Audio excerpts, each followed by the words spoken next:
This is the BlackWidow V4 Pro 75% gaming keyboard from Razer, an upgraded version of the BlackWidow V4 that dropped back in 2023.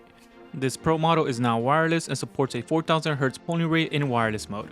It also has a cool OLED screen with a command dial that lets you adjust settings right on the keyboard, and you can add cool animations through the Razer Synapse software, plus it has a stronger and more vibrant RGB lighting. So Razer did send this out to me to review, but they won't be reviewing the video before it goes live. They will see this video as soon as you do. And as always, everything that I share on this are my own thoughts.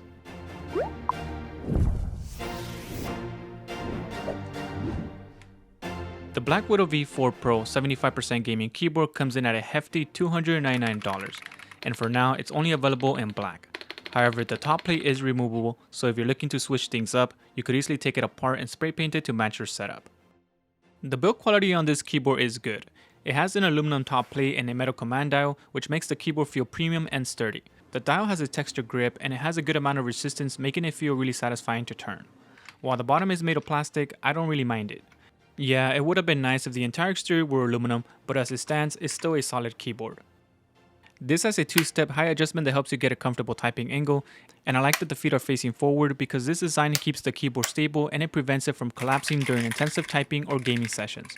There's also no noticeable flex when typing quickly, and even under heavy pressure, the board doesn't flex as much, which is perfect for when you get in heated battles and start smashing the keys. The keyboard uses double-shot PBT keycaps with a texture finish, and this makes it highly resistant to fingerprints, so you won't get those oily smudges showing up as often. Even after a month of heavy use and without wiping it down, it still looks surprisingly clean.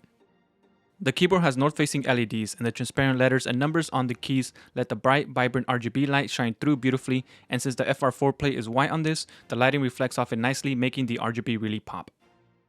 Razer went with the white FR4 plate specifically to enhance the RGB lighting, and it definitely did the trick. I personally like this choice, but I know some of you might not be into this, especially if you're aiming for a more stealthy blacked out look when the RGB is off. So let me know in the comments, do you like the white plate or would you have preferred a black one? So I'm a big fan of wrist pads, and Razer did a great job with the included leather one. It has a carbon fiber look to it and I really like it. What makes this even better is the magnetic design. It snaps on and off super easily, and the padding is soft and squishy, making this really comfortable to use. This keyboard uses Gen 3 orange tactile mechanical switches, and the typing experience has been excellent.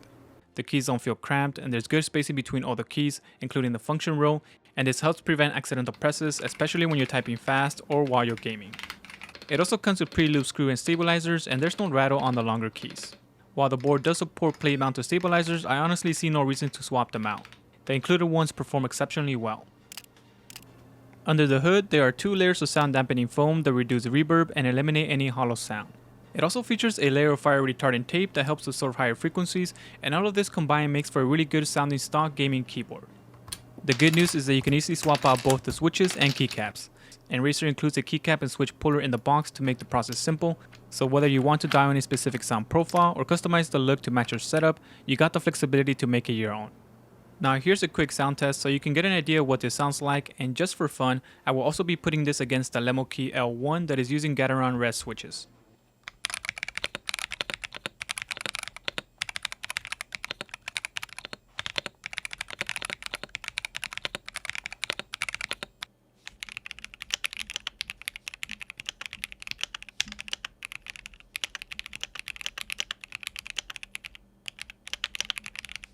This keyboard uses Razer's HyperSpeed wireless tech along with hyperpolling, and it also supports Bluetooth 5.1 with multi-device pairing for up to 3 devices.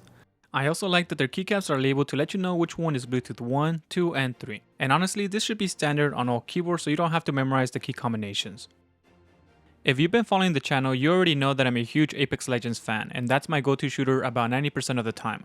I also play Warzone, PUBG, Valorant, and Marvel Rivals, and honestly, I haven't noticed a major difference in responsiveness between 1000Hz and the 4000Hz polling rate.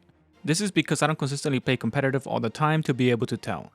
I am sure pro players are able to tell the difference. If you stream and play games like Counter-Strike, Valorant, Overwatch, or any high-paced shooter game very competitively, then you will benefit from the ultra-low latency that this keyboard provides. Now, something to keep in mind is that having a higher polling rate does put extra load on the CPU, but so far I have not noticed a performance hit. But that is not to say that you won't encounter any frame drops if you enable the 4000Hz polling rate. If you do notice some frame drops when you enable the 4000Hz polling rate, you can lower it to 2K, and that would most likely be a sweet spot. I have personally had the 4000Hz polling rate enabled every time I game, and so far I have not encountered any issues. SnapTap is also available on this keyboard, and you can enable it through the Synapse software. Now this doesn't offer much benefit in Apex Legends because it can mess with a lot of your movements. It is more useful in games like Counter-Strike and Overwatch. So this comes with the A and D keys already selected, but you can add whatever keys you want to prevent from being registered at the same time. The keyboard is fully customizable, letting you remap any key to match your workflow. I personally never use the page up, page down, or insert key, so I reassigned them in the Synapse software to functions that I use more often, like opening File Explorer. I also mapped the home and end key to be primary, which is something I use often while editing. The cool thing is that the dial is also customizable. You can assign different functions to the up, down, and push action. You can create up to 100 custom Synapse modes, which is great to see because you can have the dial do different things in different programs like Photoshop, Lightroom, Premiere Pro, or DaVinci Resolve to name a few. For example, the way that I use it is that I mapped it to scrub through video clips, which makes my editing feel much faster and more intuitive, and I really like this because it's very practical. It also supports 5 onboard memory profiles, and you can quickly cycle through them by using the FN plus Write All key. I find this incredibly convenient because I often switch between my two profiles, editing and gaming. The 2-inch OLED screen is pretty cool and very handy. The text is sharp and clear for the size. It can display your keyboard status and battery level, or you can set it to show your system info, like your GPU and CPU temperatures. You can also personalize it by uploading your own static images or GIFs. It supports animations with up to 150 frames, and Razer includes a few pre-made banners to get you started. All the images and motion graphics that you upload are stored on the keyboard, and this is great because all of that stays with you when you travel. What's even better is that you don't need to launch the Razer Synapse to access the OLED screen settings. When you're on the go, you can plug the keyboard into any computer and still customize it without installing extra software by using the mode button and command dial. Just hold down the mode button to bring up the menu, and from there you can use the command dial to adjust settings like what command dial modes you want enabled, the RGB lighting intensity, OLED brightness, and lighting effects. The battery life on this is pretty good, and I typically charge it every 4 to 5 days with the RGB at around 50% and enabled for around 2 to 3 hours at night. And I have this set to dim the lighting after 10 minutes of inactivity, and I also have the 4000Hz polling rate for about 2 to 3 hours while playing Apex. With the battery saver mode enabled, you can get up to 2100 hours of use, which is pretty insane. To activate it, just press the FN plus escape key. This disables the RGB lighting, OLED screen, command dial, and drops the polling rate to 1000 Hz. This is very handy if you need to finish your game or wrap up a meeting without scrambling for a charger. Now, if you keep the RGB brightness at max and the 4000 Hz polling rate always on, good luck, because the battery will drain really fast, giving you only a few hours before you need to recharge it. I highly recommend assigning the 4000 Hz polling rate to activate only while you're gaming. You can easily set this up using the Link Games feature in the Synapse software. That's exactly what I did, and it makes a huge difference to the battery life. Overall, even though I'm not a huge fan of 75% keyboards, this is a really nice keyboard with some good features.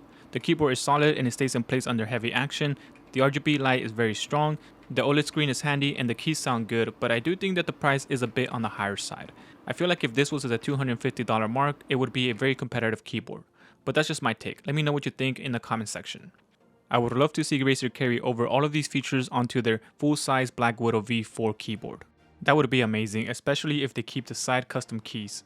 Alright, so that does it for today's video. Thank you all for watching, and don't forget to drop a like and subscribe for more tech related content, and I will talk to you on the next one.